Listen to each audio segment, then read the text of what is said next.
Bom dia a todos, que a paz do Senhor esteja convosco, hoje e sempre. O tema do nosso devocional é Propósitos que nascem em Deus. Iremos refletir em Eclesiastes capítulo 3, versículo 1, que assim diz: Para tudo há uma ocasião, e um tempo para cada propósito debaixo do céu. A palavra nos garante, de acordo com esse versículo, que existe um tempo para cada propósito de Deus para nós. Isso significa que, mesmo sabendo o que deve ser feito, ou que será vivido por nós, é necessário ter intimidade suficiente com Deus para entender o tempo e a forma como tais coisas deverão ser feitas ou acontecer. Este mecanismo de Deus garante que sejamos lapidados no sentido de sermos trabalhados principalmente na questão da obediência, do sigilo e da paciência. E tudo isso faz parte do agir com sabedoria. Por exemplo, sabemos que toda casa precisa de um teto, uma cobertura ou um telhado. Mas antes de se realizar dessa parte, precisam ser trabalhados os fundamentos, os pilares, as vigas, paredes e outras estruturas básicas. Sabemos que um teto é bom, que ele é necessário, porque tem um propósito muito claro. Mas há um tempo certo para que ele seja colocado. Para todo propósito, há um tempo correto. A forma como vivemos e agimos revela os propósitos de Deus em nossas vidas. O nosso comportamento denuncia o propósito a que estamos servindo. E a obediência é a chave para sermos usados a um bom propósito.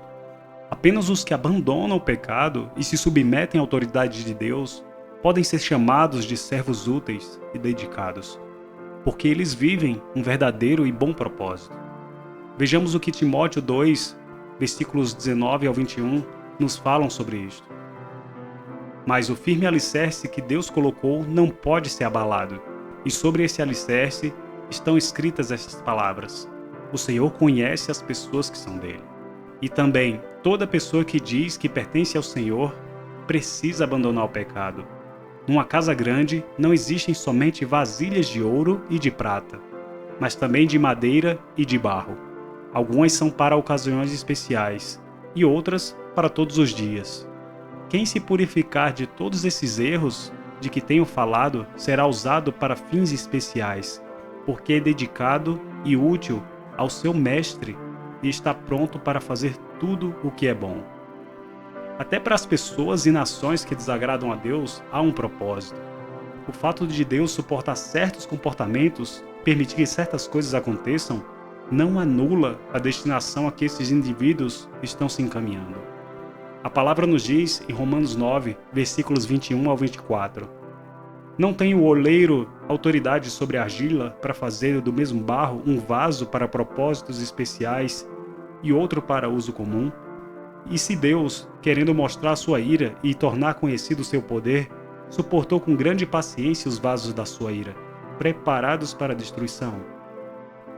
Que dizer se ele fez isso para tornar conhecidas as riquezas da sua glória sobre os vasos da misericórdia, os quais previamente preparou para a glória, ou seja, a nós, a quem também chamou, não apenas dentre os judeus, mas também dentre os gentios? Já em Provérbios 16, versículo 4, temos: O Senhor faz tudo com um propósito, até os ímpios para o dia do castigo. As perguntas que ficam para todo cristão são as seguintes: o meu comportamento é verdadeiramente condizente a um vaso de misericórdia? Tenho eu a certeza de que estou agradando a Deus com a minha vida? Ou eu estou me enganando, servindo um Deus que eu criei em meu coração, acreditando estar em obediência, mas na verdade vivendo em idolatria? Esta autoavaliação deve ser feita constantemente, porque a caminhada que começa com os passos certos, se não for constantemente verificada e alinhada com o caminho correto, pode nos levar a um destino completamente equivocado. E muitos são surpreendidos apenas no final. A bússola do cristão na caminhada é o Espírito Santo. Isto explica porque tantos bons homens se perderam nas suas jornadas. Simplesmente, eles não verificaram a sua bússola. E 1 ou 2 graus de diferença no início da caminhada parece pouco, mas no final representa uma distância enorme do destino. Os que caminham em caminhos equivocados e só percebem o erro tarde demais são descritos em Mateus 7, versículos 21 ao 23, que dizem: Nem todo o que me diz, Senhor, Senhor, entrará no reino dos céus, mas aquele que faz a vontade de meu Pai, que está nos céus. Muitos me dirão naquele dia: Senhor, Senhor, não profetizamos nós em teu nome? E em teu nome não expulsamos demônios? E em teu nome não fizemos muitas maravilhas? E então lhes direi abertamente: Nunca vos conheci. Apartai-vos de mim, vós que praticais a iniquidade. Notem que estes não verificaram o direcionamento e também não foram alertados do erro.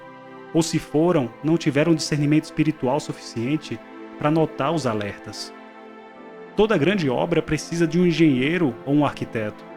E, se tratando das coisas de Deus, não existe obra pequena. Como nosso Senhor, Ele decide o que fazer, como fazer e quando fazer. Para termos garantia de que uma obra é boa, basta sabermos e termos certeza o que vem da parte dele. Não se trata simplesmente de fazer algo que achamos que é bom ou que nos sentimos bem fazendo. Muitos homens e mulheres na Bíblia foram chamados para fazer coisas que, a princípio, não as agradava fazer. Mas em obediência, com o passar do tempo, entenderam o propósito que estava sendo trabalhado.